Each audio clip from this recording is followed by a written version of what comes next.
Magandang hapon. Ito ay katuruan para sa pag-transfer. Kung sa pagpapasapi gamit ang medalyong sa medalyong Benito, ay kinakailangan mong banggitin ang Pax at Peace at San Medallion Benito at saka ka magpapasapi. Para magpasapi, una, kailangan mong maibalik ang katotohanan ng tao. Kailangan mong tanggalin ang kasinungalingan ng tao. Ang kasinungalingan, ang kamatayan, at ang katotohanan ay hindi ka namatay. Ngayon, mula sa bini sa lupa, ang sementeryo, ang tinutukoy kapag narito ka sa bini sa lupa, mayroong sementeryo.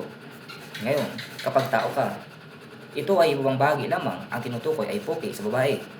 Sementeryo, balik sa poke. Impyerno, balik sa titi. Yun palang ang kapanahonang maliliga ka ng iyong ama at ina.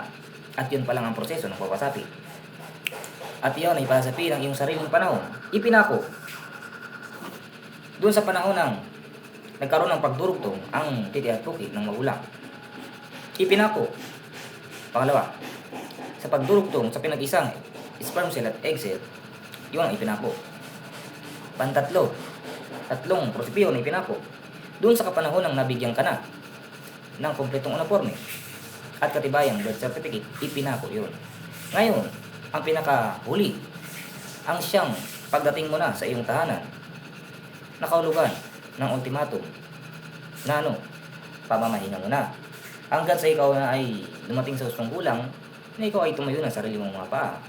Yun na mismo ang muling pagkabuhay at maranasan mo na ang maging malaya. Yun ang gamutan, respeto.